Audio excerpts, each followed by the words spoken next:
Bueno chicos, los escuchan. Hola.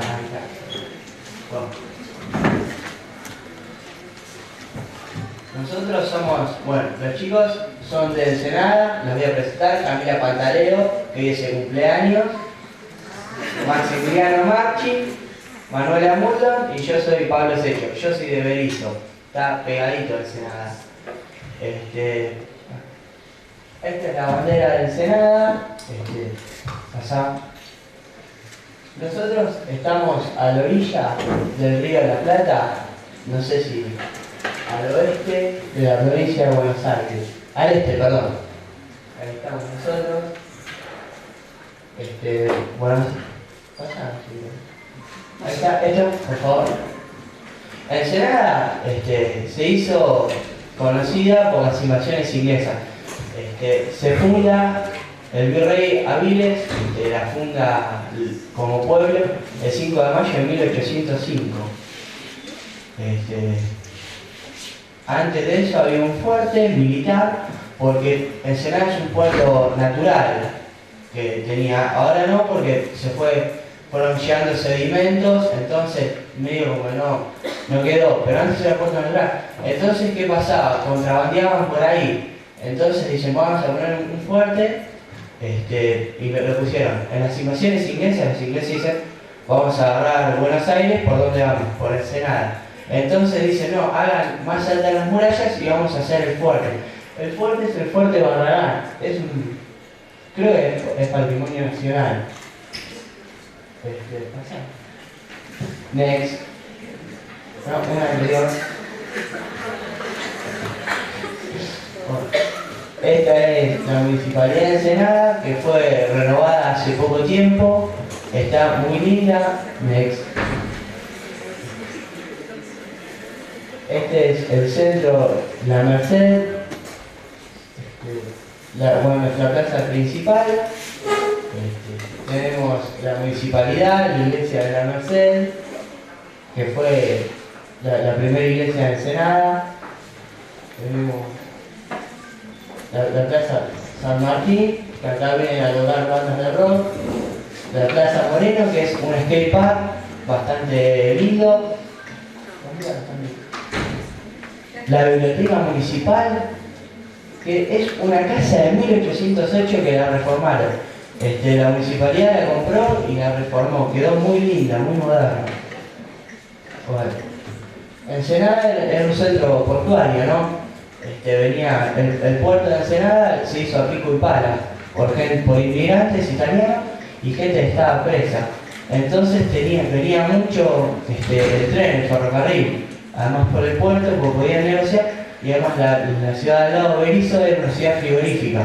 Entonces teníamos, esta es la vieja estación que quedó de cuando venía el ferrocarril. Tenemos carnaval, así que luego, tenemos el puente giratorio, que cuando venía el ferrocarril, en vez de tener que tomar otra vía, se ponía en el puente y el puente hacía y tiene con salir incluido. Y si así giraba, podía salir. Y también tenemos el puente que se elevaba. Se desarmó y se vendió, lamentablemente, por la estación central, que tenemos el Palacio Piria, ubicado en Punta Lara. Para que se den una idea, Punta Lara es playa de río, bastante bonita, selvática, tenemos reserva natural ahí. Bueno, nosotros nos propusimos indagar sobre el proceso privatizador de YPF, ¿no? Nosotros tenemos, YPF nos da trabajo a todas las ciudades. ¿Dónde está la foto? Bueno, YPF tiene su mayor petroquímica, llamada General Mosconi, en Ensenada, en el distrito de Ensenada. Y en la época de la privatización fue muy fuerte. Nosotros somos hijos, nietos, sobrinos de gente que trabajaba, de trabajadores. Cuando el profesor, ahí está Walter Rodríguez, levantá la mano, profe. Cuando el profe nos dijo que hagamos esto, nos interesó mucho y empezamos a hablar y dijimos, ¿por qué se privatizó? Entonces, investigando, averiguando, descubrimos que estaba Menem. Menem fue un presidente argentino que muchos recordarán. Y...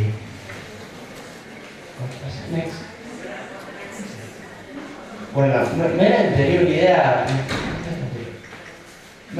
una idea liberal. O sea, decía que mientras más tenés, más valés. Es más, las ideas de Menem eran contrarias al tradicional peronista. Menem dijo, no, las empresas dan pérdida, no funciona, la corrupción industrializada, esto hay que venderlo porque el Estado no lo puede mantener. Next. Dromi fue el ministro de Obras Públicas y que apoyaba las privatizaciones. Decía, no, si el Estado no se puede hacer cargo de esto, hay que venderlo. Next. Acá está, del diario Clarín, aprobaron la venta de YPF. YPF tuvo dos claros momentos de privatización. Una inicial hasta 1992, en donde se vendían acciones, pero entre la gente local, empresas locales compraban. Después, en 1998, se hace definitiva su venta, su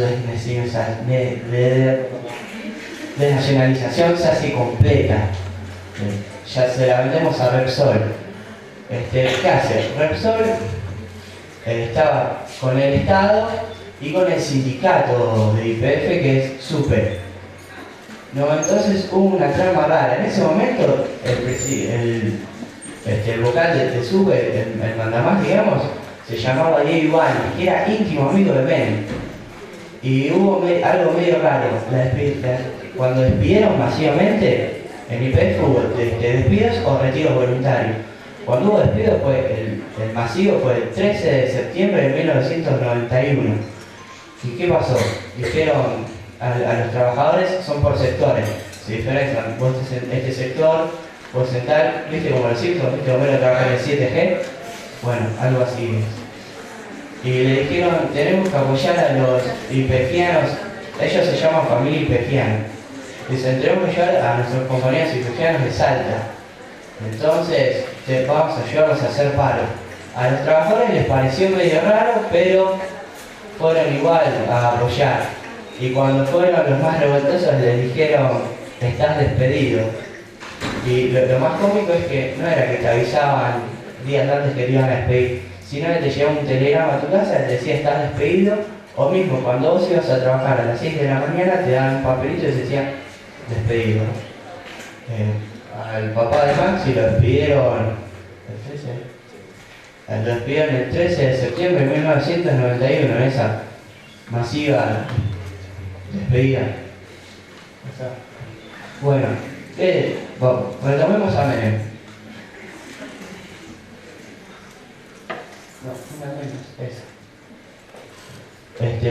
Argentina estaba muy mal económicamente y cuando viene Menem promete volver a tener estabilidad económica. Era el momento de que $1 era un peso y una de las ideas de Menem era que si vendía todo iba a tener de nuevo estabilidad económica, y tener estabilidad económica le daba poder político. Entonces Menem quería mucho poder político, lo vende todo. Del YPF, por eso pusimos esta imagen que dice un valor que estableció el país. Fue lo peor que hizo Menem, vender. YPF es la empresa más grande, más importante de Argentina. Fue uno de los errores más grandes entre todos los que cometió. Igual la idea de vender YPF no era de Menem, sino que ya los militares lo empezaban a hacer. Los militares decían, se hablaban de desindustrialización del país. Entonces, una de las excusas que puso Menem fue, no, los militares me desindustrializaron todo el país, no lo puedo mantener, tengo que poner mucha guita, lo vendo. YPF, la República General Mosconi, ya les digo, es muy importante. En el Senado hay barrios que se llaman Barrio YPF y el Barrio Mosconi. Y son todos lugares donde viven trabajadores de YPF o trabajaban, ¿no? Y hay muchas escuelas que llevan el nombre de gente importante de Mosconi, como la escuela Mosconi, que era Mosconi, y tenían un club, este club es el Club YPF, que cerró en 1994 cuando se privatiza. Tenía pileta, cancha, una de las primeras en la ciudad de La Plata, Ensenada y Berisso, en tener cancha de básquet con madera. Era algo bastante importante.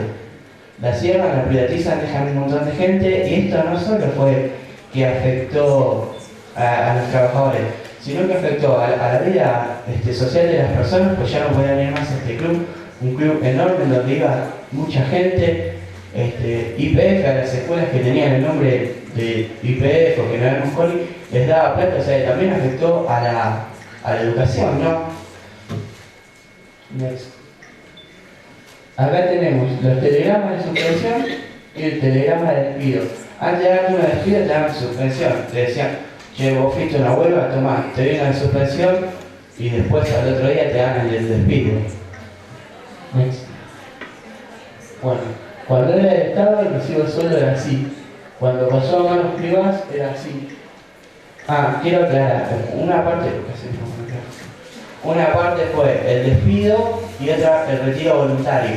Te decían que si vos te retirabas voluntariamente te iban a pagar $37.700 o pesos, que en ese momento era lo mismo. Por ejemplo, el abuelo de Maxi trabajaba como supervisor de la planta, le faltaban 2 años para jubilarse, entonces dijo, yo ya retiro voluntario ahora, me quedo con la plata, después cobro jubilación y listo. Y cuando se retira voluntariamente, le dan la plata, cambió el retiro, la jubilación a 10 años más. Así que, pobre el abuelo Maxi. Después, next. Te daban o indemnizaciones o bonos. Las indemnizaciones eran en efectivo y los bonos en cambio te los daban y vos los tenías que ir a retirar al banco. Primero se empezaban dando bonos, después indemnizaciones. Ahora vamos a hablar de la gente que entrevistamos. Entrevistamos a next. Miguel Ángel Pujol es el secretario de la seccional de SUPE de Berisso. En ese momento él estaba también metido dentro del sindicato y si quieren después pueden leer lo que dice. Si quieren no leer, se los digo resumidamente. Ellos dijeron que se enteraron por la televisión y que el sindicato les dijo que iban a privatizar. Y nos dio a entender que mucho al sindicato no le importó, no sé si hubo plata abajo de la mesa, como dicen los trabajadores, pero cuando se aprueba una ley, básicamente les dijo, cuando se aprueba una ley nosotros no vamos a hacer nada contra la ley. Y lo aceptaron. Dice que quiso apoyar a la gente que no... cuando había retiros voluntarios le dijo que no se retirara, pero una persona que por ahí dice te doy $37.700 si te vas, mucha gente aceptó, pero cuando aceptaban porque pensaban que se iban a reinsertar rápidamente en el mercado laboral. Un montón, el mercado se saturó de kioscos y taxis y remises. En una cuadra vos tenías 4 kioscos. O sea, ibas caminando, veías kioscos siempre. Después mucha gente con las indemnizaciones o los bonos se iba a Miami, se compraba autos nuevos. Entonces por ahí vos ibas a Berisso o Ensenada y veías 20 kioscos en una manzana, veías 4x4 y le preguntabas a la gente y la gente te decía no trabajo. Las marchas no se hicieron muchas marchas en contra porque el sindicato no los apoyó. Es más, en ese momento había 50.000 trabajadores de YPF y la mayoría de la gente pensaba que 15.000 eran temporarios, o sea, que se iban a ir. Un montón de gente pensaba que YPF daba pérdidas como quiso el gobierno, porque el gobierno dijo YPF da pérdidas, la corrupción industrializada. Mucha gente creyó eso y cosa que era totalmente mentira. Bueno, acá tenemos un entrevistado que le avisaron por telegrama que lo habían despedido, le dio diabetes, porque piensen, no solo afectaron al trabajador que lo despedían, sino también afectaron a la familia. Un impacto social tremendo, porque de golpe tenías menos educación, no tenías el lugar donde ibas a hacer grandes deportes, como básquet, natación, y ahora la mujer y los hijos tenían que salir a trabajar, porque generalmente el hombre es el que mantiene la familia. En este momento el hombre estaba despedido y cómo no hacía el pan para llegar a la mesa. Así que tuvieron que salir mujeres e hijos al mercado laboral. Bueno, acá tenemos muchos trabajadores que dicen que el sindicato no los apoyó, cosa que es verdad.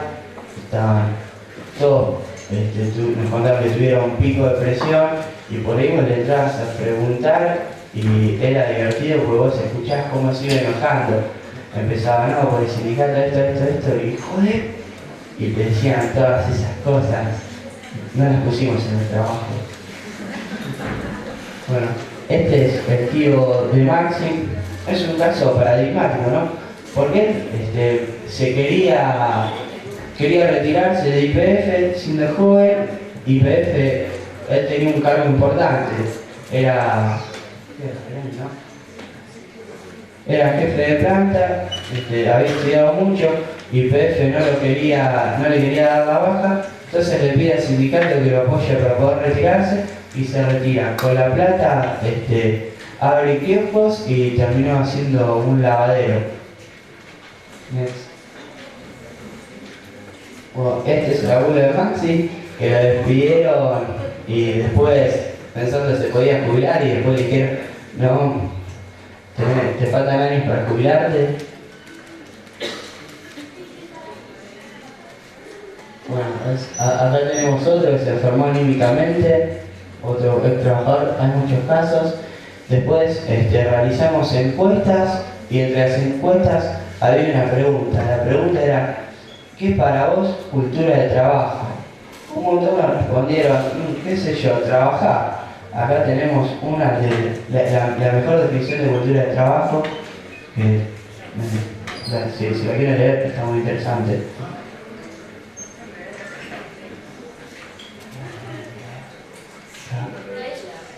¿Terminan de leer? Léelo.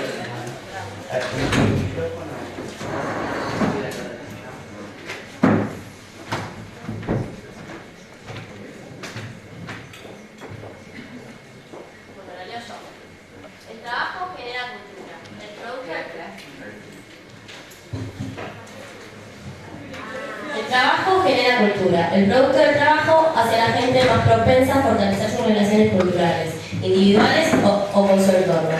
Las privatizaciones quebraron esa relación, provocando, además de desempleo, falta de oportunidades laborales, desgano, desinterés y depresión. La cultura del trabajo es la motivación que todo hombre necesita para sentirse útil y satisfecho en la vida. Next. Este es el sindicato de Super Ensenada. Es el único edificio en Ensenada de posición horizontal y sus ventanas dan a YPF. Y cuando se privatiza YPF, el edificio quedó completamente vacío. Los ascensores, tienen 4 ascensores, 2 ascensores no funcionan más. Está venido abajo y las oficinas se alquilan para poner el negocio que vos quieras. Lo que es una lástima, porque es un edificio bastante lindo. Acá terminó la presentación de PowerPoint que hicimos, nosotros seguimos hablando. Nosotros nos llevó mucho este trabajo, porque ya decimos, somos hijos, nietos, sobrinos de trabajadores de YPF. Nos impactó mucho, porque para nosotros, en nuestras casas donde hablan de Menem, Caballo, un montón se enoja, en especial la gente grande, ¿no? Mi abuelo no los puede oír. Nos gustó bastante porque fuimos al museo de YPF que es el Museo del Petróleo y Medio Ambiente. Nos pareció raro que cuando empezamos a preguntar sobre las privatizaciones, nos olvidaron evasivamente, no nos quisieron responder. El sindicato del SUPE, otra cosa rara, porque los ex trabajadores decían que Ibáñez era un HDP, más tipo, y el sindicato me dijeron que Ibáñez fue uno de los mejores sindicalistas que tuvieron, algo medio loco. Se quedó con 25% de la flota de YPF, que ahora YPF no tiene más flota, así que está bastante raro. Después, nosotros le hicimos entrevistas a ex trabajadores, familiares y personas comunes, vecinos de la ciudad. Y por ejemplo, una de las preguntas de la encuesta era, cuando se privatizó YPF, ¿usted pensaba que iba a haber más trabajo o menos trabajo? Por los medios de comunicación, que todavía le quedan a la gente grande, a la gente común, que no era trabajadora, pensaba que iba a ascender. Un 60% nos dice que iba a haber más trabajo. En cambio, los mismos trabajadores de YPF, solamente un 30% nos dice que iba a haber más trabajo. O sea, la misma gente de YPF se da cuenta que no iba a seguir trabajando. Bueno, un 92% de ex trabajadores opina que el sindicato no los apoyó para nada, que los traicionó.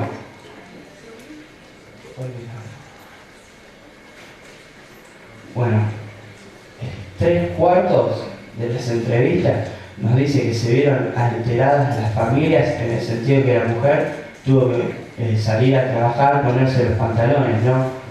Algo que por ahí a los hombres les duele decir, yo no trabajo, mi mujer trabaja. Bueno, y solo un 25% de ex trabajadores se asoció en cooperativas para trabajar. De los 7.500 despidos que hubo, más o menos, solo 600 compañeros se juntaron y crearon cooperativas de trabajo, que son 251 cooperativas en total, se pusieron para trabajar. Entonces, como por ejemplo ProGarden. ProGarden es una cooperativa de trabajo que trabaja para YPF y les corta el pasto, ¿no? Se podría decir que YPF también en un sentido terciarizó el trabajo. Después el papá de Nancy está en otra cooperativa, ¿cómo se llama así? Cooperativa.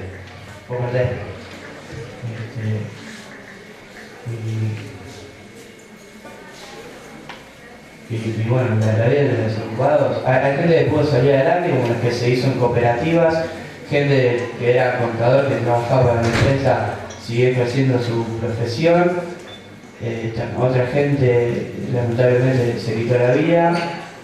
A la ciudad le afectó mucho, ya les digo, porque pasaban todos. Los trabajadores de YPF tenían un sueldo bastante lindo, y cuando los empiezan a despedir, o sea, les daban las indemnizaciones, qué sé yo, y vos veías que al principio los tipos estaban chochos, porque decían, tengo una 4x4 nueva, me renuevo la casa, viajo a Miami, y cuando se les sacaron las indemnizaciones no les quedó casi nada. Después las cooperativas de trabajo que se formaron quisieron que SUPE les dé una mano para hacer algún sindicato, porque ustedes piensen, Ensenada y Berisso son ciudades chicas, entonces nos conocemos todos entre todos. Lo de por ahí es medio difícil, ¿no? Y entonces del sindicato quedaba alguno que quería dar una mano, pero cuando se quisieron las cooperativas, se quisieron asociar al sindicato SUPE les corrió la cara y no los representó más.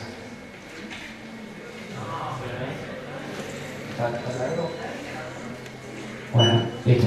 ¿Preguntas?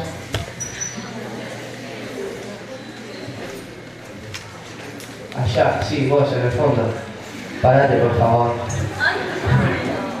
Más allá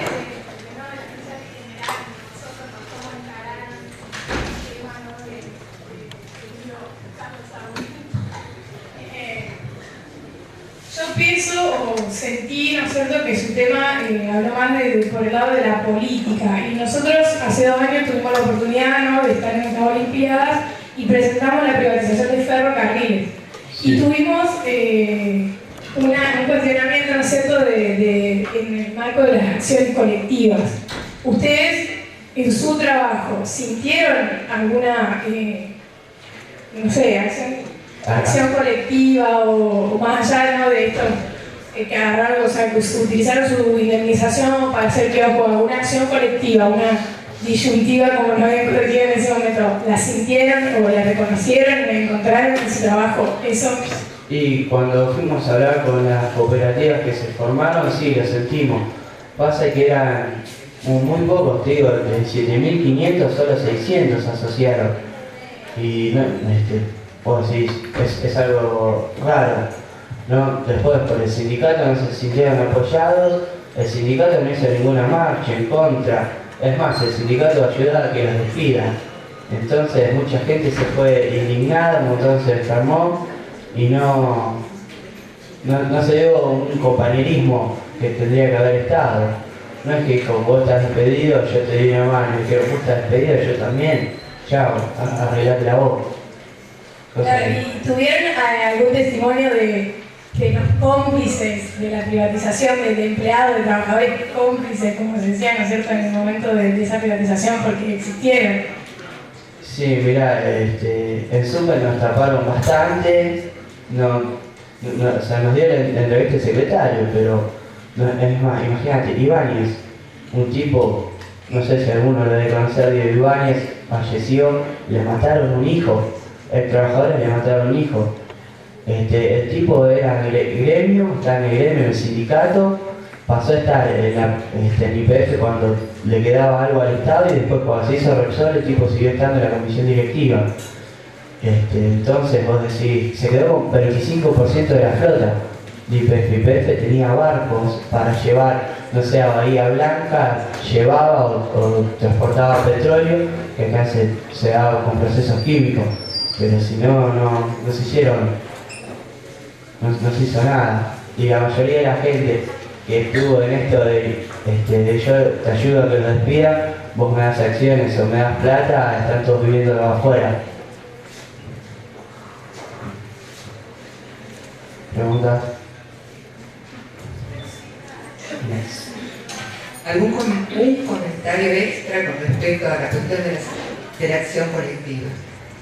Ocurre que como el tema de la Olimpiada está muy centrado en la crisis de la sociedad del trabajo y por lo tanto en cuestiones que tienen que ver con la conflictividad social,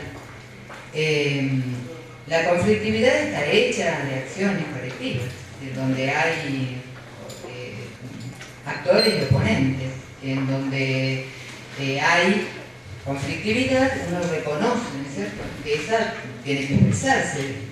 Hay diferentes formas de expresar esa conflictividad, pero por lo general las acciones colectivas se observan.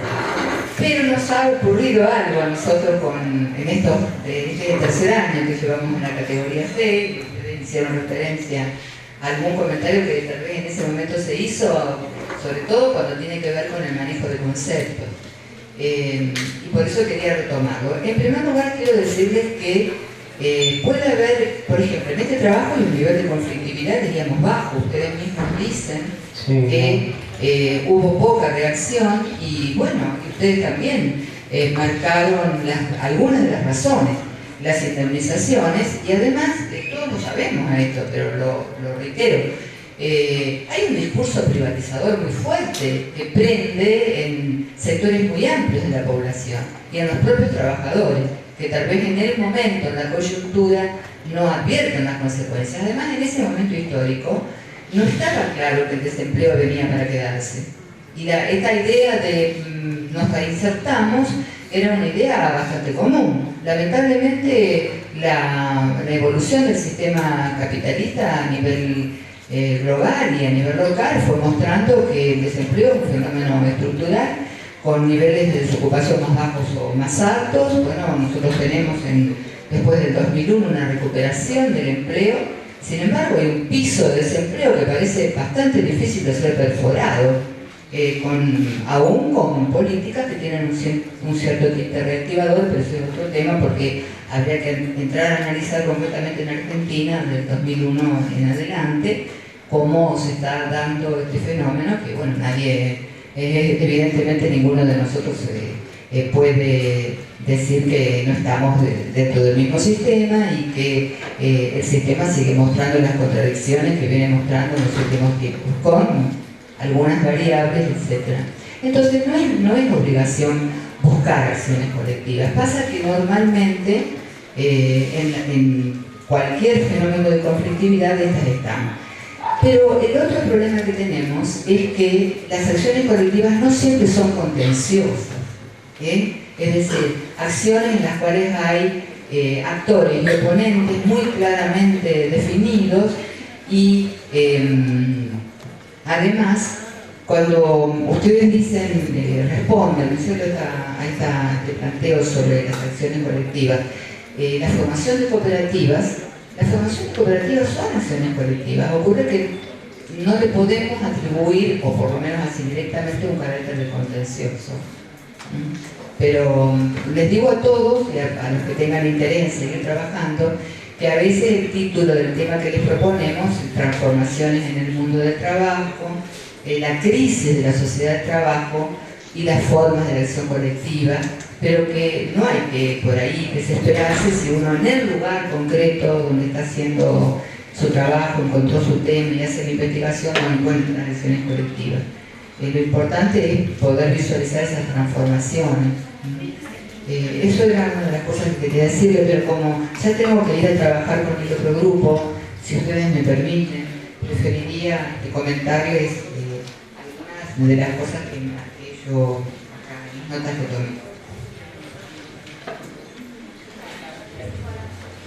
En primer lugar, bueno, supongo que después los profesores les van a hablar más de lo metodológico, del valor de todo ese trabajo de encuestas y del trabajo de entrevistas y de la presentación en general. Pero yo quería simplemente comentarles algunas cosas que me fueron surgiendo durante la exposición. Las acciones sindicales, que es un tema muy interesante para la etapa que ustedes analizan, que estamos en los 90, por lo que ustedes analizan. El comportamiento sindical, lo que ustedes han marcado en el trabajo, es todo un tema. A veces sí tiene que ver con cuestiones de corrupción directas y abiertas, pero también hay que ir pensando todos los factores que van preparando también la declinación de la capacidad de no solamente negociadora, sino de la capacidad de oposición desde el movimiento obrero organizado. Que puede haber casos que no es tanto esto, sino que es más bien otras cuestiones que pasan más por intereses personales, grupales y por negociaciones, y por no decir por fenómenos de corrupción abiertos. Otra cosa que yo quería señalarles, porque me pareció que en el trabajo aparecía como una línea de continuidad muy marcada entre privatización, época de la última dictadura, y los 90. Hoy quiero comentarles que hay unos cuantos trabajos en los cuales se está cuestionando el carácter de política neoliberal por parte de la última dictadura. Nosotros a veces leemos en los libros de texto que el neoliberalismo en Argentina se inicia, se ponen las bases, etc., con la última dictadura. Esto se está discutiendo, se está revisando hoy día, y fundamentalmente en cuanto a los aspectos privatizadores. Uno de los motivos por los cuales el último gobierno militar no pudo enfrentarlo en gran escala es por sus propias disidencias internas. Y en esto, por ejemplo, hay una diferencia muy grande con el caso de Chile de Pinochet, en donde ahí sí la dictadura implementa a ultranza la política neoliberal. En Argentina demora un poquito, unos años. De hecho, hay otras cosas que la dictadura posibilita, entre ellas la desmovilización y acallar, digamos, a la protesta en general. Es una cosa que quería marcarles. Me pareció muy interesante cómo se conceptualiza a partir de lo que ustedes han podido recoger cultura del trabajo. Tema que también ha dado lugar a mucha otras cuestiones que tienen que ver con una mirada prejuiciosa y discriminatoria, ¿no? Sobre todo, ustedes lo sabrán muy bien, con respecto a las medidas que se implementan, que son paliativos de la crisis social. Es decir, estamos cansados de oír, ¿no es cierto? Con esto no se fomenta la cultura del trabajo, con esto, entonces me parece que es todo un tema, la cuestión de la cultura del trabajo. Bueno, y no me extiendo demasiado más porque creo que me habían más preguntas, si las hay, si no les paso